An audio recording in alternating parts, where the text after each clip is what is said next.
Yes, guys, welcome back to another episode of Teams Like Brighton. And this weekend, we're looking ahead to the West Ham match. But before we go and talk about this weekend's action, we've got to talk about the big story off the pitch, and that is Pervis Estupiñán is a Brighton player. Richie, what are your thoughts?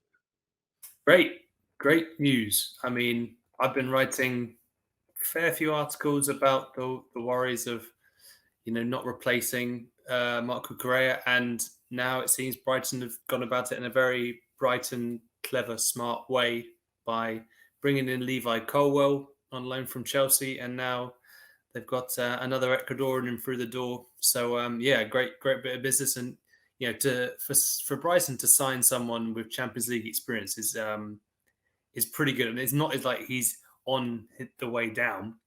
He's 24, so this is a great bit of business. What about you? Oh, I'm elated. I'm so delighted the fact that we've actually now got a replacement from Cucurella and a good replacement. Almost seems like a bit of an upgrade on paper when you think about it. Europa League winner, Champions League experience, and not just any experience. He's gone all the way to the semi-finals last year, and he's come to little old Brighton instead of keeping up with Unai Emery's Yellow Submarine. So I'm delighted, to say the least. So I'm really excited to see what he's like. I haven't really paid that much attention in terms of his style of play or watched a lot of highlights, but I've read nothing but good things about this guy. And also as well, he's Ecuadorian. So he's joining the Albion's Ecuadorian army as well of Yep, trying to think now. Samiento. And yep. there's one more, isn't there? Caicedo.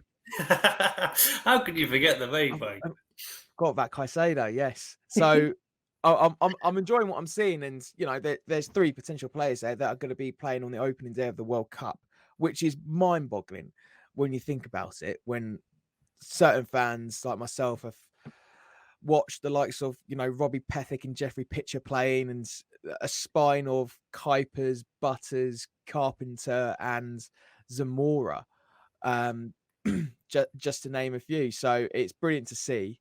Um, really looking forward to what we've got in store. I'm really happy they got it done as quickly as they have.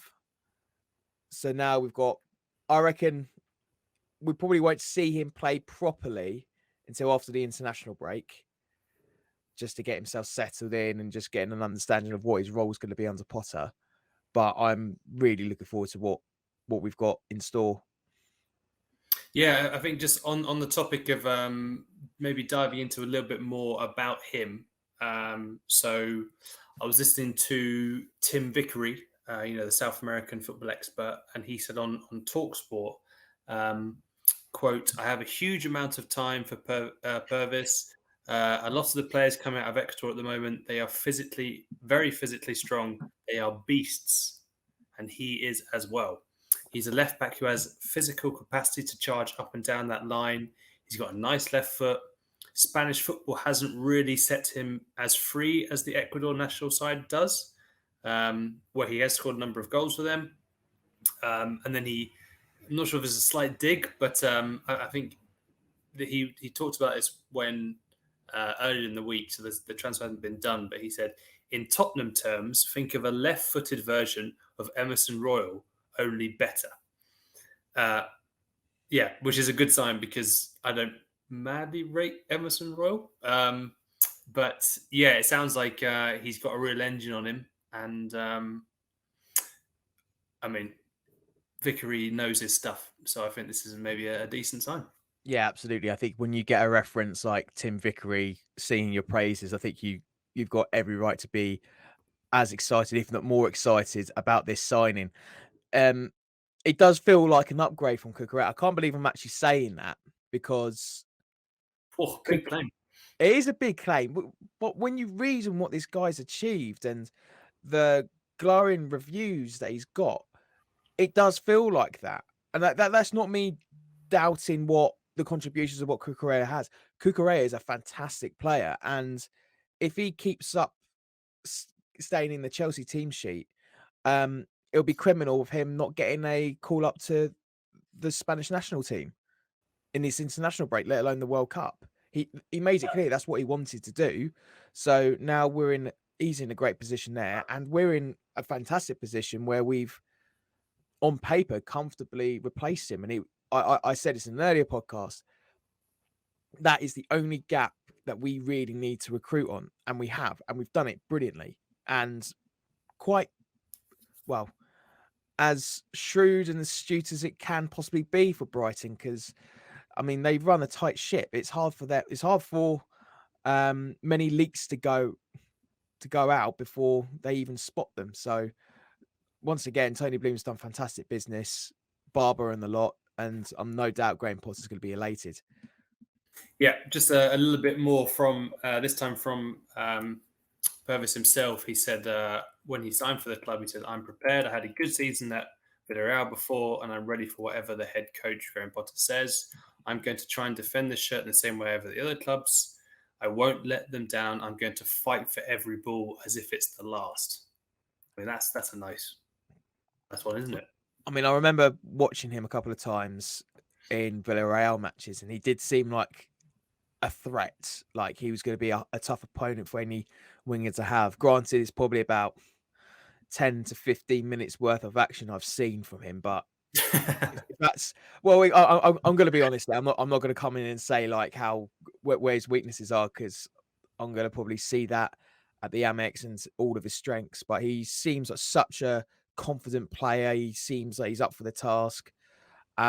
It's just amazing that we were able to just attract that quality of a player, considering the fact that he was only in the Champions League last season, semi-final of the Champions League last season. He was arguably in the fourth best team in Europe by that, if we look at it competition wise, and he's dropped down to a team like Brighton. But yeah, I'm really excited, and I'm feeling a lot more confident this season. I might even have to revise my prediction. What was your prediction? My prediction was 10th. 10th. Well, I mean, on that topic, I think Graham Potter yesterday did an interview with BT Sport, and he was quoted as saying that, I'll get the quote up just now, but in short, he says, dream of Europe, which would be, pretty awesome. But here we go. So yeah, he said, I think a top 10 finish is achievable in the season, and you have to dream for Europe. I'm not saying Champions League. I think that's tough. That might be a bit too much at the limit, but you don't want to suppress any ambition and any hope that football supporters have. So he is looking up, and hopefully players of this sort of caliber will help towards at least maintaining a top 10 finish. You almost got to say a bit quietly, don't you? That E word to get everyone all excited. You don't want to say it, you don't want to jinx it, but you can't help but almost talk about it a little bit, because Webster said it in the past, Dunk said it in the past. Mwepu was saying Champions League. Mwepu wants Champions League, so that there's clearly this belief in this squad where they're like, a couple of seasons ago we were fighting survival and in the cusp of a relegation battle. Now we're whispering trips abroad, and not in I'm not saying it. We're whispering trips abroad in a fully fledged competition that goes over the season with midweek breaks into glorious cities that I cannot wait for. Whether that happens this season or next season or the season after doesn't matter. But the fact that the mentality in this club has changed dramatically just shows the progress and how well we are progressing as a club, both on and off the field. Yeah, I can completely agree. And I was sort of thinking about this recently in the sense of the kind of progression. And I asked Graham Potter actually about how quickly Brighton have kind of sort of gone on an upward trajectory in the last couple of seasons. And if you look at the dynamic of when Graham Potter sort of joined Brighton in summer 2019, they signed players like Matt Clark, Taylor Richards, and then subsequently likes of kind of Michael Kabownik and others, Andy Zakiri. And in the space of about 2 or 3 years, Brighton have now progressed to a place that almost the players they've signed are not quite good enough now. So that just shows how quick sort of things are improving because Teddy Richards is on. He was even last season. He was playing a couple of games with the Premier League and in the cups. And he looked like, oh, he could be a young up and comer. And now he's got a loan to buy deal at QPR. And I think this is just an example of just how quickly Brighton are accelerating to the point when, some of their previous signings are not even good enough anymore. And it's a new, very exciting dawn for sure. Yeah, and while it is exciting, it's a shame. I was quite looking forward to seeing what Taylor Richards could offer. That he came with such high promise, and he was excited to be at the club, as do any signing really. That they are always say they're excited, but Richards definitely felt like as if he was told almost that the plan is for you to break into the first team. But like you say, Potter's progression has excelled, I think, even his expectations. And now he's got to review the players that he has and the players he's brought in and be like, are you in my plans now? Can you meet that demand and break us through? Can you take us to the next step? And I think while they could probably keep us at the level we're at, it's not the question. That's not the question that needs answering. It's can you take us to the next step? And sadly, I think for a few of them is no. And I think they're unlucky in that sense. Yeah, I think victims of their own success or Brighton's success. Yeah, exactly. I mean, Karpnik, I think, shot himself in the foot still, saying he's a central midfielder. I think if you believe the whispers that go on social media, the club were not impressed with him saying that he's now a central midfielder. I wasn't impressed. I said before, he's just gone from first choice left back on paper to now 8th or 9th choice in centre mid. And really, it clearly showed because he's now on loan elsewhere and probably on the fringes now, rather than someone who's probably earmarked for development. You've got Zakiri, who I felt sorry for him last season over at Augsburg. I think he did a lot, but he just never really clicks for him. When he came and played for us on those number of appearances, he did look like a good player and he looked like he had potential and something to offer there, particularly on the wings and cutting in, sort of that inverted wing inside forward role that Potter was flirting with at one point, but now it doesn't seem to be the case. So I do feel sorry for him in that sense. So there's a sense of, like you say, like it's just down to the success of the club, and they're just sadly they've now gone from probably squad rotation to now your fringe player at the best. Sorry, guys. Yeah, for sure. Just going back to our mate Estupinan. Hope I didn't butcher that pronunciation. There's the Athletic.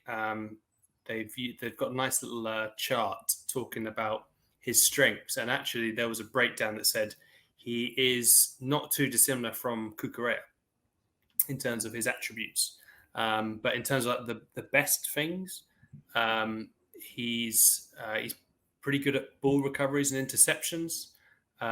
He likes to link up and get forward, link up play, and he also in terms of just getting into the opposition box, he's not afraid to get forward and receive the ball there. So that sounds quite similar to Cucurella. I think he's also pressing. I think that's something he's pretty good at. And as I said, he's as Vickery said, he's a beast. So he's probably pretty fit. So sounds on paper sounds pretty good.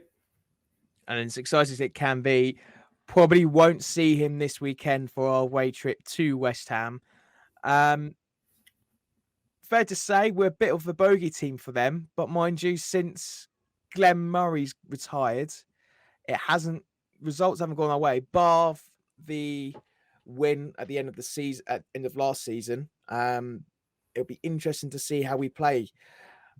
But personally, for me, West Ham on paper, because of their form, do not. Yes, my dog is now contributing to the conversation, guys. Probably not happy with what I'm saying about West Ham, but hey ho. the thing with West Ham is that they didn't play that badly against Man City, and they dominated they had the hold of the momentum of the match against Forest, but yet they couldn't seem to score or just convert those chances. Declan Rice had a great chance last weekend on the penalty spot, missed. So it'll be interesting to see what happens there. I don't know what are your thoughts, Richie? Yeah, I think it seems like a decent time to play them. We'll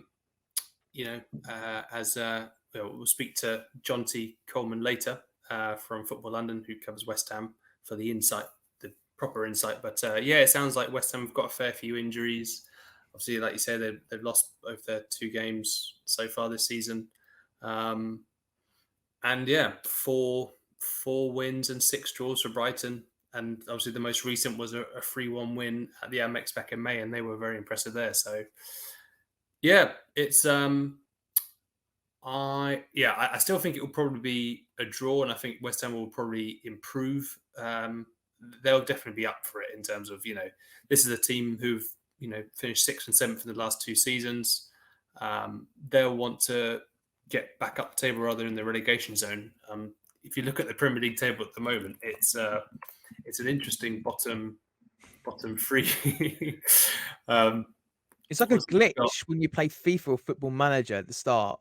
It just seems to be. It just seems that way at the moment. It just feels a bit surreal, especially who's bottom. I mean, you've got Man U bottom, -5 goal difference.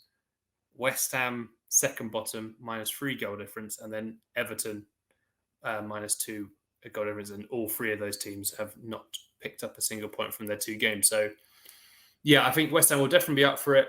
I think it will be a very tough challenge, and Brighton will need to be on it. But I think matchup wise, I think they've shown that they can match or even best them. So it should be a tight one, but I think they could definitely come away with a point at least. Yeah, point at least, especially when you look at the form. We haven't lost to West Ham since we got promoted. 4 wins, 6 draws. So that form is wonderful to read, but it's just now the question is, can we maintain that? But like I said, I mean, I'm worried going in with a optimistic approach, but I don't want to be too complacent either, because something is about to click at West Ham, and when they do, they're going to be on a winning run, and then you're not going to see them at the bottom at all. I know it's so early days. We're only halfway through August, and already people whining about, West Ham don't seem to be doing well, or Man United aren't clicking under Ten Hag. But if you actually watch the games, West Ham are in the midst of, again, getting back to that form that got them Europa League, that got them a semi-final in Europa League last season. So I'm sure Potter will be thinking, we've got to treat this with the utmost respect. The same that we did back in May. If we do that, then we're laughing. But it's just a case of who's going to probably want it more. And I feel West Ham will charge, especially when it's at home, because that home crowd, as much as they hate the Athletics track and they say it hampers their atmosphere, it can be quite an intimidating place, the London Stadium, if you're playing against West Ham there. Yep, I think it should be a great contest. But just on a slight side note, a little bit of kind of Brighton housekeeping. So Brighton backup goalkeeper Kjell Scherpen, 6'8" giant, has joined Dutch side Vitesse on loan for the season. He obviously joined from Brighton last summer for, I think, a fee in the region of $4.5 million, and he's only played once for Brighton. It's an interesting one just with him because it did seem like he was going to be the number 2 to Sanchez, and then he had an injury at the start, which kept him out for a couple of months, I think, of an ankle injury. So then Jason Steele was number 2, and then Carl Rushworth, who I think is a year younger than Scherpen at 21 versus Scherpen being 22, is also very highly thought of. Jason Steele is out of contract, I believe, next summer. So it was an interesting one with Scherpen, because unless Sanchez leaves, he'll still be backup keeper, and I don't even know if he'll be second. So yeah, what do you make? I mean, it's a good move for him, I think, to play regular football, but it'll be interesting to see what happens going forward. Absolutely. I think it's a good move for all parties, really. He gets regular football and he gets himself in that momentum. I don't even think you can rule out what he could do at our side. Let's not forget Robert Sanchez, about 6 months before he was even getting a debut um for the Albion, he was playing at Rochdale. You know, that's League One football, and you know, Vitesse are, you know, a promising Dutch side. So he's going to get plenty of experience there playing the Eredivisie, don't they? They're top tier, aren't they? Yep. Yeah. So yeah, they're going to play against top clubs, and he'll probably play against his former club as well, Ajax. So being able to have those little kind of rehearsals, if you will, to kind of like prove to Potter, you know, I'm I'm more than capable to be number two, and I think I'm capable enough to be number one.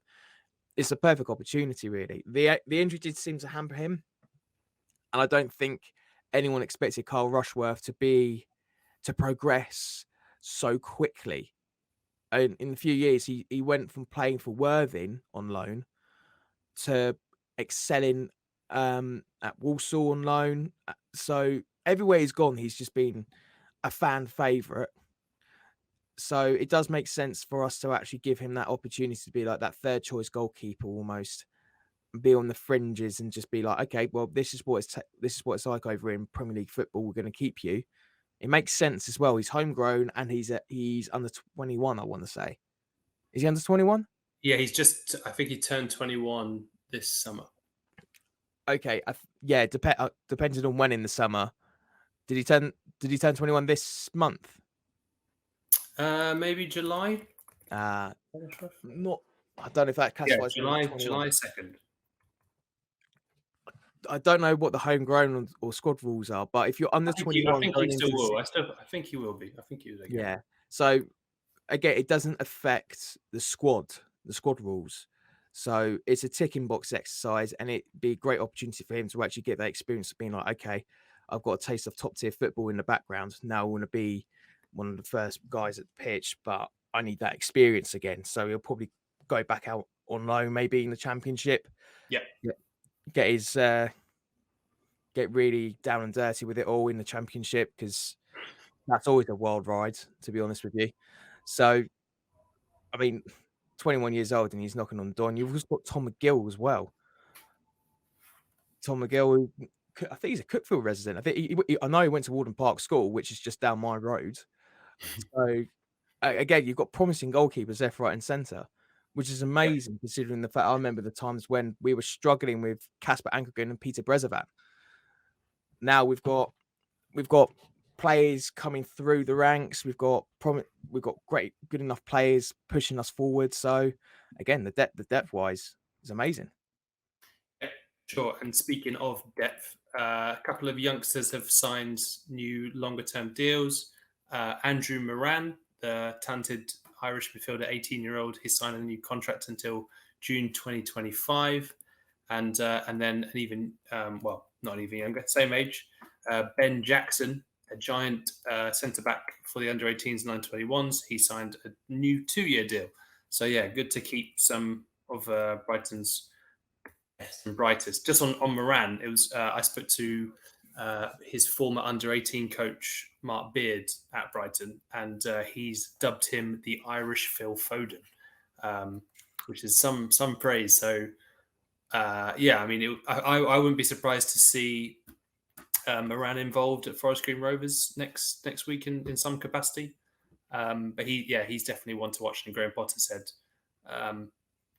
we definitely like the look of him. He's got huge potential. So yeah, the succession planning is very much still for all to see. All right, moving on and still talking about everything West Ham. We're joined by football.london's very own Jonty Colman. Jonty, good to hear from you. Very, very welcome. Thanks very much for having me on. Yeah, very welcome. Well, let's talk about first things first. Obviously, West Ham welcome Brighton to London Stadium. What's the latest team news from the Irons? Well, it's tough to say exactly at this minute because I'm recording this a few hours before they play in the first leg of their Europa Conference League game tonight against Viborg. But at the minute, as things stand, I don't think Craig Dawson will be available. He hasn't played yet this season with a quad injury, so that's a blow. Angelo Ogbonna as well at the back could be out. He's been out since last November with a knee injury, but I know he is close to coming back to full fitness. But yeah, centre backs who have had issues this season. Nayef Aguerd as well, who we spent a lot of money on in the summer. He got quite a bad ankle injury in his second friendly, and he's out till mid-October. So he definitely won't be there. Barring that, I think it's all looking quite good. They do have quite a small squad. There's a few players at the left, and while they have made 6 signings, they still need a few more.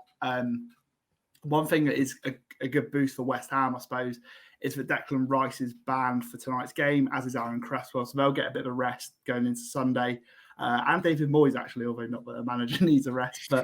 But yeah, in terms of team news, that's it. I think there'll be a few Brighton fans watching on, hoping that a couple of knocks get picked up against Viborg tonight. But I think while West Ham will want to go strong, combination of a small squad playing Brighton on Sunday, and I think they might rotate a bit. And obviously, they're going to be without Rice and Cresswell either way. So it's going to be a few changes. But yeah, I think they'll be praying that they come through tonight unscathed. Interesting. Just a little anecdote or a little bit of tidbit for the listeners. Jonty and I have been working together for 2 years, but we've never actually met. It's been a bit online. So I'm personally very excited to meet up with him on Saturday. But yes, I digress ever so slightly. So yeah, Jonty, I want to get your thoughts on, obviously it's only 2 games in, so it's a very small sample size, but is there anything sort of lacking that's very obvious from West Ham from this season in comparison to the last season?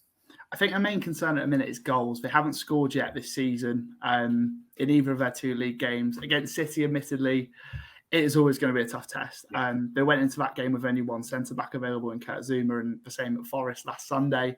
And West Ham started really well, but then once City got going, it's Man City. It's so tough to stop them. They had kind of a bright spell, but David Moyes has sort of cited a few times that goals have been an issue for them in pre-season. I think they'd score for fun this time last year, building into the new season, and they haven't really done that yet.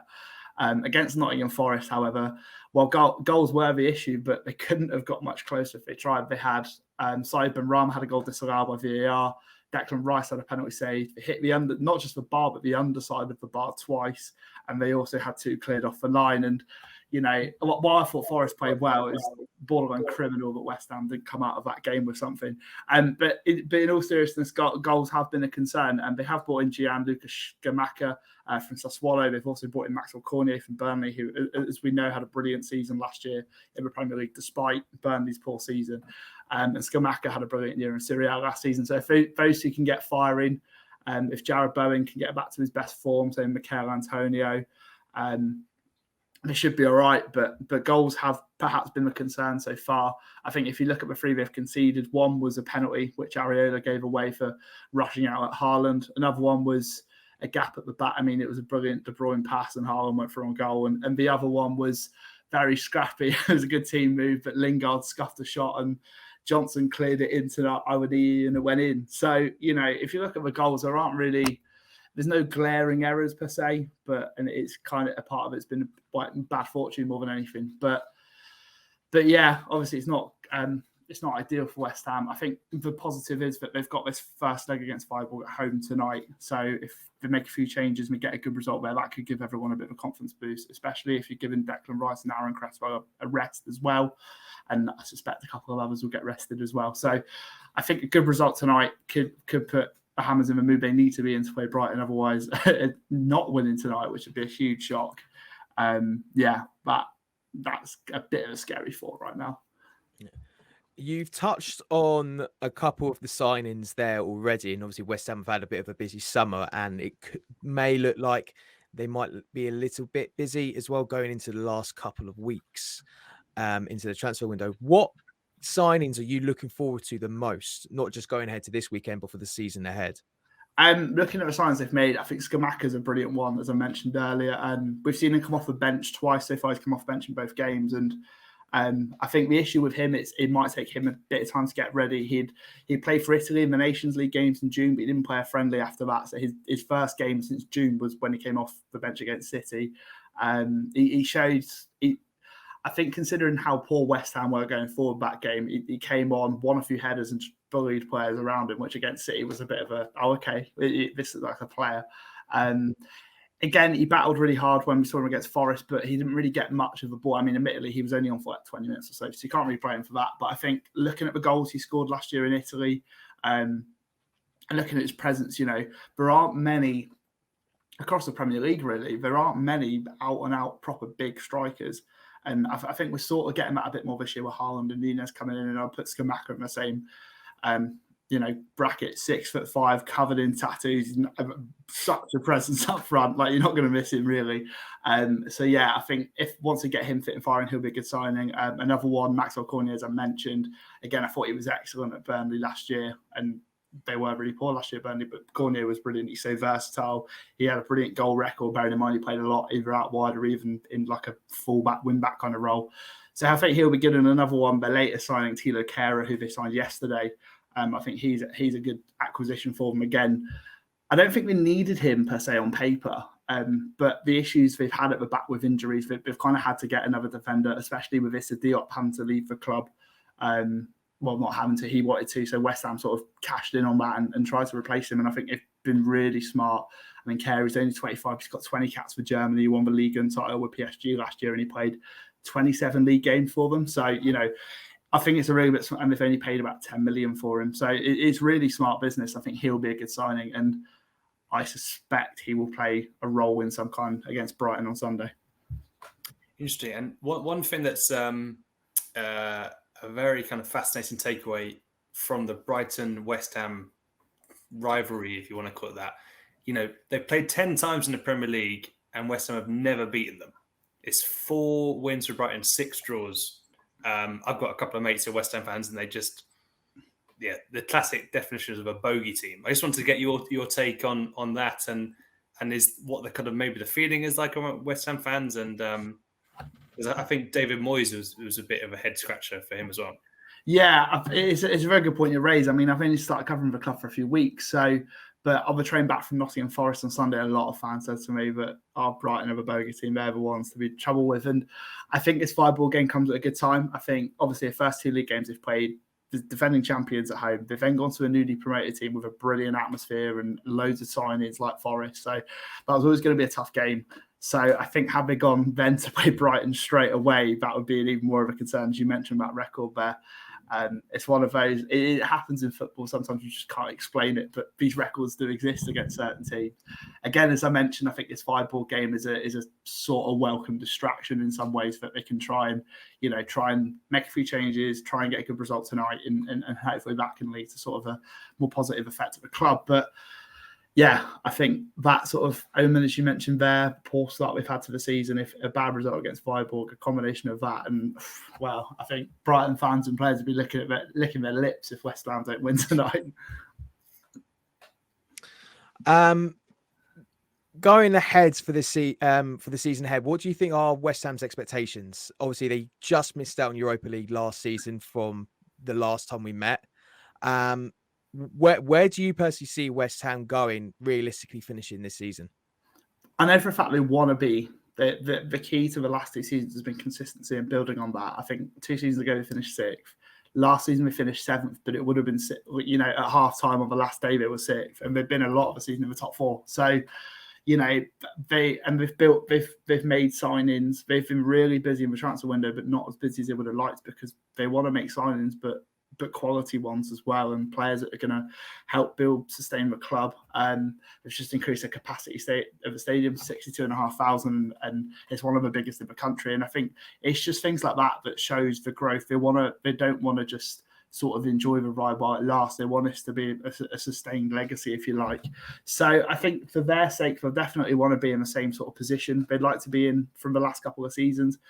Doing that might be quite tough. I think if you look at clubs like Newcastle, for example, Brighton had a really good year last year. So I think they'll be similar to where they were last year. And I think there's a few teams knocking on that door outside the top 6. West Ham will definitely think and should, with the success they've had recently and the signings they've made, should again be in that bracket.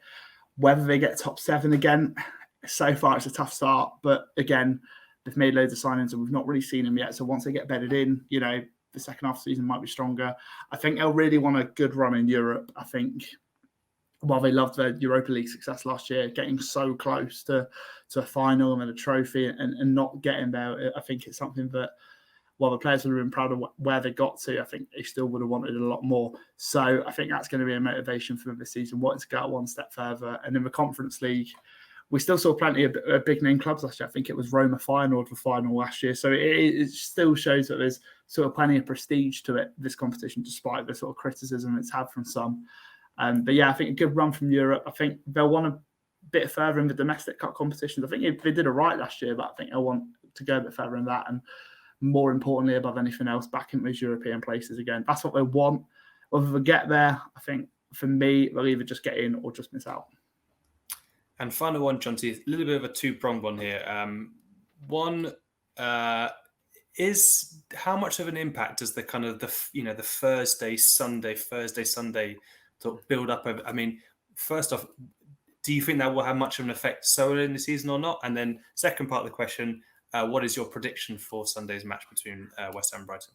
So your first one, yeah, it's a very good point. I think a lot of teams that play Europa League and now obviously last season of this year, Europa Conference League football, is that they speak about that Thursday, Sunday. And it's not just the fact that it's 72 hours, it's less than that. It's a Thursday night and then like a Sunday lunchtime or a Sunday afternoon. And, you know, if it's two home games like West Ham have got this week against Viborg and Brighton, it's not as bad. But if you're going, you know, if you're coming back from sort of Eastern or Central Europe on late night on a Thursday or early on a Friday morning, and then you've got a Sunday afternoon game, like they've got the second leg against Viborg next week. They come back from Denmark, and then it's away at Aston Villa on the Sunday afternoon. So, you know, it does make a real difference, I think, especially now they have got a tight squad at the minute. I know they want more signings done than the 6 that they've made. And I think later in the season, while they're probably going to have a bigger squad, injuries going to set in. So I think it is going to be really tough for them to manage. But they seem to do it with a really tight squad last year and get so far in the Europa League. So I don't think they'll be looking for excuses, but they still want a competitive squad, not just the best 11 and a few backups. They're going to want, you know, a very big squad, all competing for places. Prediction-wise, obviously West Ham haven't had a great start of the season, whereas Brighton have looked pretty good so far. And they've got this 5-ball game tight. I'm going to sit on the fence, perhaps it'd be a bit boring, perhaps not very popular with West Ham fans, but I'm going to say 1-1. I just think that the turnaround, the struggle that we had so far, the Viborg game, Brighton's good form, I think all that sort of amalgamated together, I'm going to set on the fence, go for a 1-1 draw. Brilliant. Richie, what about you? Well, I'm 0 for 2 on predictions so far. I think I went for a 1-1 draw against Man U and then a 2-1 win over Newcastle. So I'm going to go for a 1-0, like Jonty. Join you on the fence. Take the fence out of them. Oh, God. I think it's going to be a crowded fence, guys, because I'm going to go for a 2-2 draw. I'm making the same prediction 3 times in a row. It's all gone wrong. So 1 win and 1 draw, but it was a 0-0. So I'll take it. So I like to think my prediction is sort of like a good omen at least. But yeah, but that's everything we've got here for now. Thank you very much for joining us, Jonty. Thank you very much for taking the time to have a chat. Cheers, Jonty. Welcome, guys. Welcome. And yeah, guys, enjoy the game. Cheers.